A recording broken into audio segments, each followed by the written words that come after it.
Hello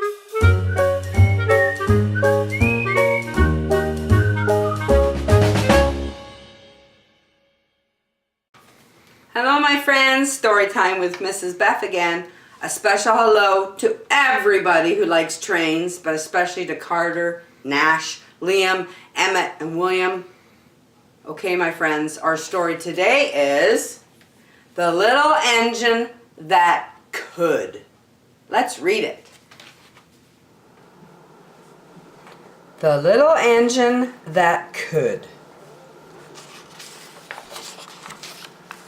Chug, chug, chug.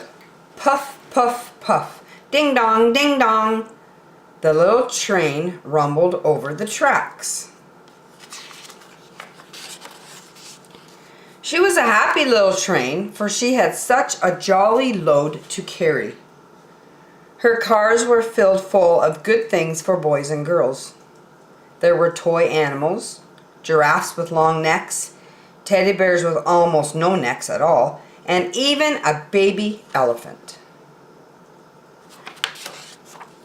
Then there were dolls. Dolls with blue eyes and yellow curls. Dolls with brown eyes and brown bubbled heads. And the funniest little toy clown you ever saw. And there were cars full of toy engines, airplanes, tops, jackknives, picture puzzle books, and every kind of things boys or girls could want.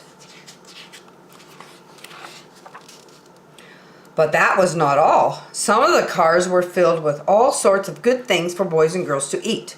Big golden oranges, red-cheeked apples, bottles of creamy milk for their breakfasts, fresh spinach for their dinners, peppermint drops, and lollipops for after-meal treats.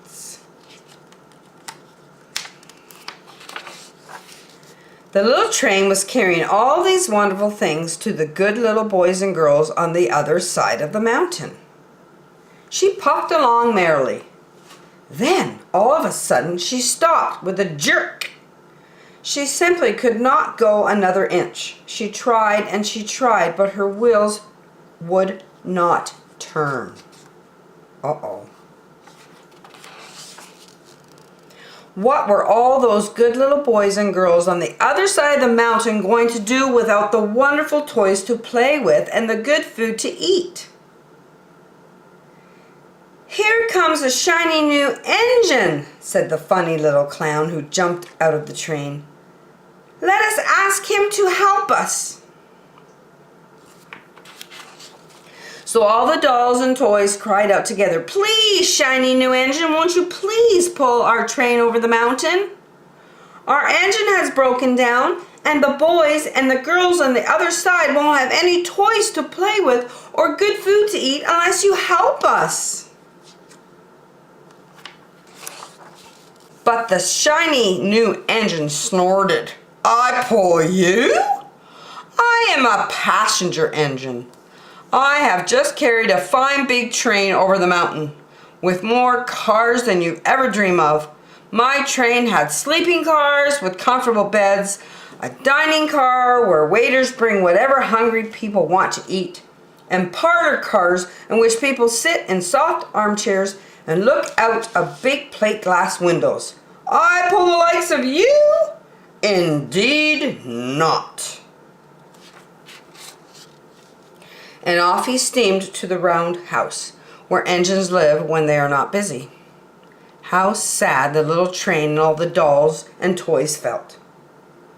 Then the little clown called out, "The passenger engine is not the only one in the world.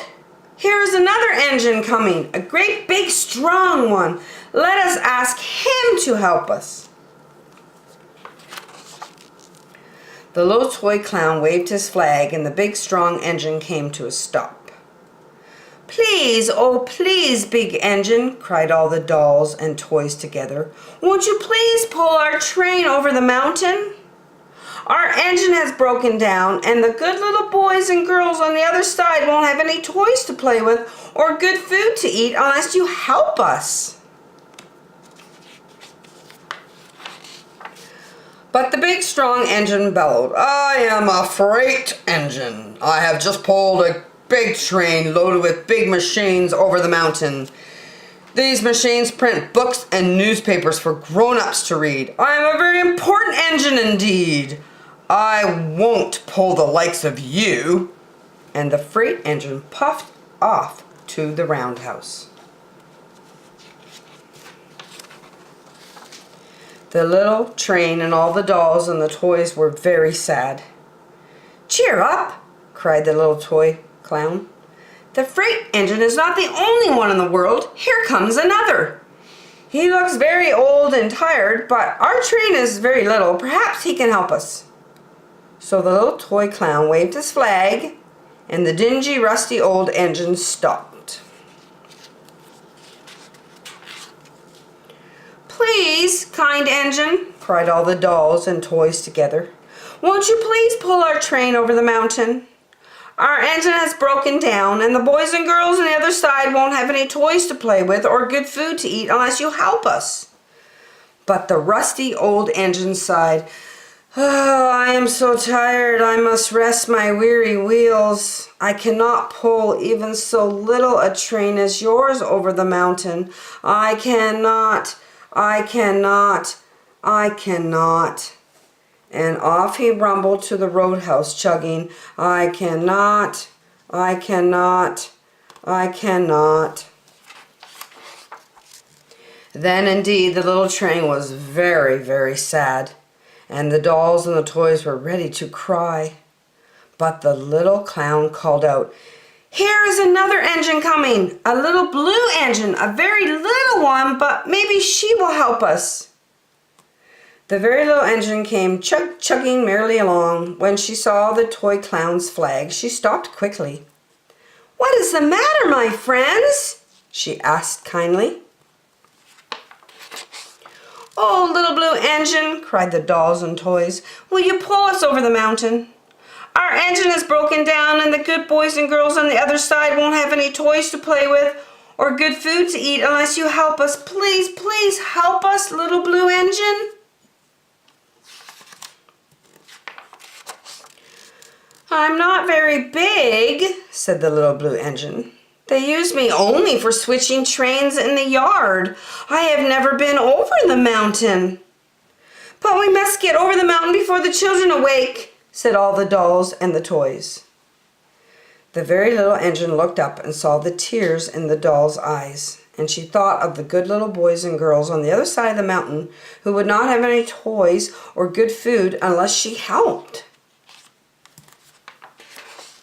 Then she said, "I think I can, I think I can, I think I can," and she hitched herself to the little train.